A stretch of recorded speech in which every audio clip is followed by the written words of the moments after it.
Hello everyone and welcome to the season finale of NEC On the Run talking men's basketball. I have Ron Ratner sitting to my left. We're going to jump right into it. Ron, we head down the stretch. What's the weekend takeaways? Kyle, we've hit the stretch run now. Here is what we know. Wagner faced little resistance in winning their second NEC regular season title in the last 3 years. Heading into the final week, they are 13-3, 3 games clear of the field. They're also a perfect 14-0 at home. And Kyle, as you know, as the #1 seed, they will play all their playoff games at home as long as they keep winning. And they'll look to finish off a perfect season at the Spiro Center. If they win it all, they'd be 17-0 in Staten Island, one of just 6 teams they would be to finish with perfect home records in league history. In winning the regular season title, Wagner also receives the league's automatic bid to the postseason NIT should they falter in the playoffs.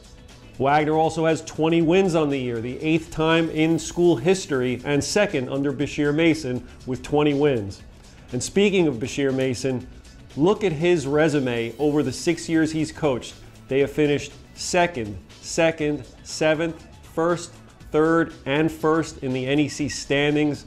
That's pretty incredible, but the one goal he's yet to scratch off his list, an NEC title, he'll be looking to do this March. We also know that 7 of the 8 playoff teams have been determined. In addition to Wagner clinching spots last week, we had the Mount, St. Francis Brooklyn, St. Francis University, Robert Morris, FDU, and LIU Brooklyn, leaving only 1 spot up for grabs. That's going to go to either Central or Sacred Heart. It's pretty simple. Sacred Heart needs to win both their games. Central needs to lose both of their games in order for the Pioneers to qualify. So Central's in the driver's seat, just need 1 win, and they are in. The biggest story heading into the final week of league play is who will join Wagner in hosting quarterfinal round playoff games. Right now, as it stands, Mount, St. Francis Brooklyn, and St. Francis U, they're a game ahead of Robert Morris, 2 games up on FDU and LIU. All of the schools are in play to host. 11 is the magic number for Mount, St. Francis Brooklyn, and St. Francis U. Each of those schools has 10 wins right now, and if they can get to 11, they'll be assured of hosting in the quarterfinals. And the Mount controls its own destiny to be the #2 seed. If they win their final 2 games, they will be seeded second as they attempt to defend their NEC title. Okay, Ron, so there's a lot yet to be determined, and we'll find out what happens this weekend. We're going to shake things up a little bit. Ron, give me your star watch. He's been one of the league's premier players this season and well deserving of our final star watch of the 2017-18 season. He's Jamal King, a 5'10" junior guard from St. Francis University out of Salisbury, Maryland. Just look at his improvement in his 3 years in Loretto. He averaged 2 points a game as a freshman, 12 points a game last year when he was one of the league's most improved, and now 18 points a game this season. He does it efficiently, nearly 48% from the field, and at under 6 feet, and this is one of my favorite stats of the entire season, he ranks 5th in the league in field goal percentage at the rim, finishing on 65% of his opportunities, and he's right there with a number of bigs in that category. One of the toughest to contain off the dribble, Jamal King, he takes and he makes big shots, which leads me to last week's Game of the Week. Last Thursday in Loretto, SFU against Central Connecticut, and it looked like this was going to be a cakewalk for the Flash, up 16 in the second half, but then Tyler Cole went to work. 16 points, 7 rebounds, and 6 assists after intermission. Central went from down 16 to up 6 with under 5 minutes to play. The Flash needed someone to step up, and there he was, Jamal King. He answered the call.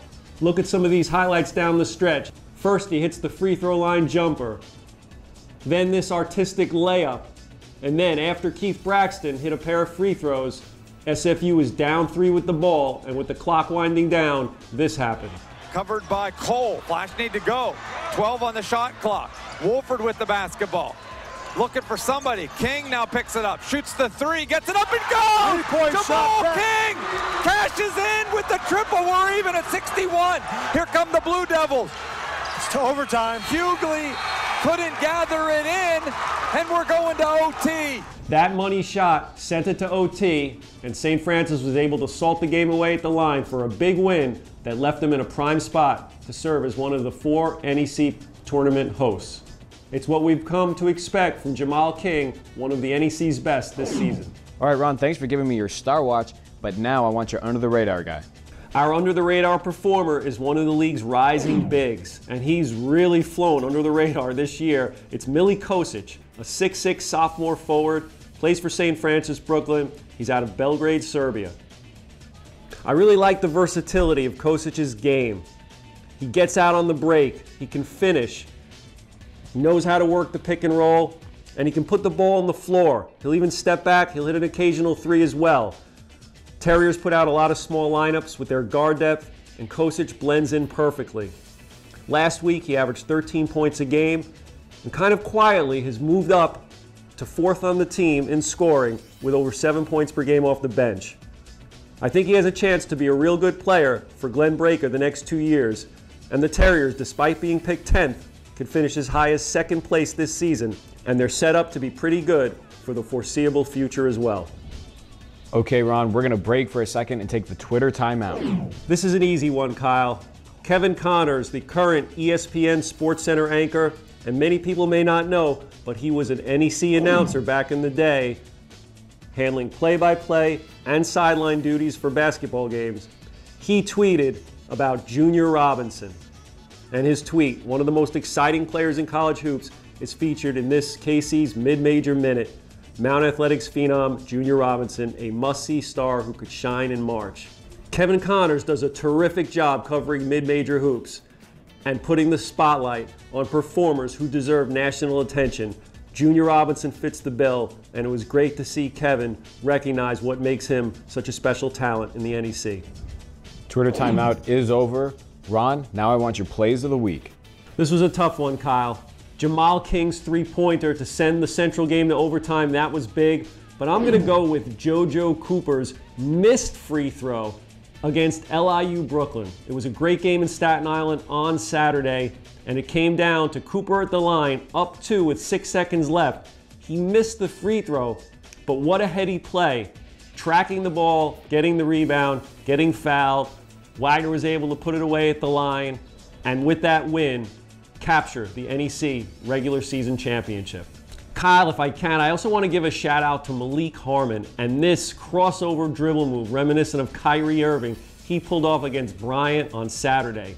Malik Harmon, one of the true good guys in this league, missed last year with a knee injury, came back this season, and he had his best game of the year on Saturday with 21 points on 8 of 10 shooting against the Bulldogs. And what a move that was as SFU picked up the win to keep them in contention for a home playoff game. All right, Ron, there were some players out there that hit some milestones last week. Tell us about them. Kyle, we have a bunch of them. Last Thursday, Central Connecticut junior guard Austin Nels and Fairleigh Dickinson junior forward Mike Holloway each scored their 1,000th career points. Kyle, take a guess. How many players in NEC history have scored 1,000 points? 87. Not even close, as always. 218 with those two entering the club. Congratulations to Austin Nels and Mike Holloway. And as always, we have to look at Junior Robinson from the Mount as he works his way up the NEC career scoring chart. Last week, he jumped 2 more spots to 14th, 1,824 career points, and with a nice run in the NEC tournament and into the postseason, he could reach the top 10. Also for Junior, he now has 228 career three-pointers. That puts him 25th on the NEC's all-time list. Okay, Ron, it's time for the final segment of the 2017-18 season here for NEC On the Run. It's our game to watch. This is an easy one, Kyle.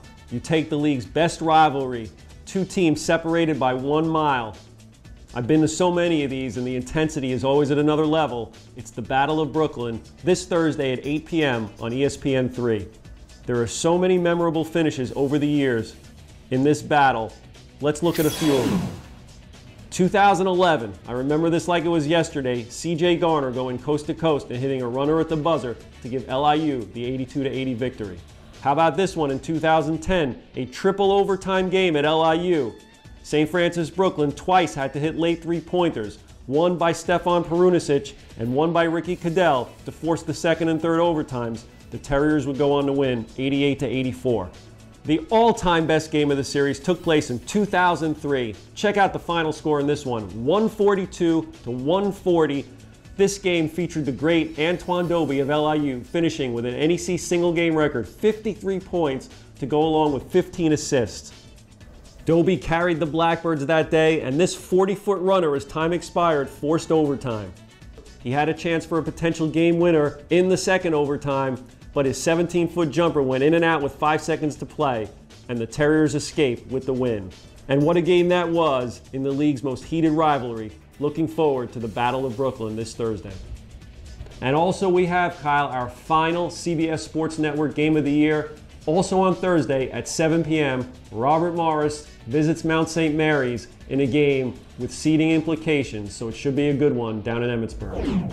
Okay, fans, we have a lot on tap this week. Don't forget Robert Morris, Mount St. Mary's, CBS Sports Network, 7 p.m. on Thursday. And always the Battle of Brooklyn. That's going to be a good game. That's on ESPN3 on Thursday as well at 8 p.m.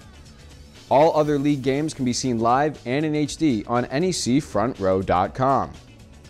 That's it for NEC On the Run talking men's basketball for the 2017-18 season.